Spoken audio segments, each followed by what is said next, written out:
آدم علیہ السلام سره ونشوا،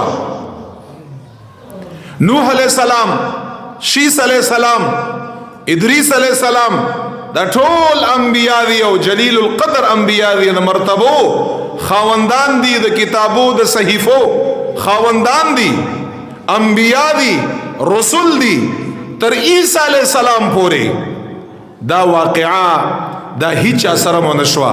دا د دې خبرې دلیل دی چې انبیاء ټول انبیاء دي، خدا دیدار او د معراج دغه حصہ دا د هغه چا قسمت دی چې څوک حبیب الله دی،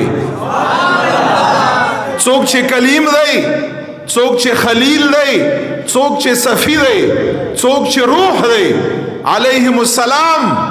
دا هغه ټول مرتبه دي، خدا اغوی په برخه باندې دا معجزه نشتا. دا معجزه او کتنه د هغه چا ده څوک چې حبیبی او حبیب په انبیاء کې زما استا خوک پیغمبر حضرت رسول الله علیه صلی الله علیه وسلم. دا هغه برخه ده.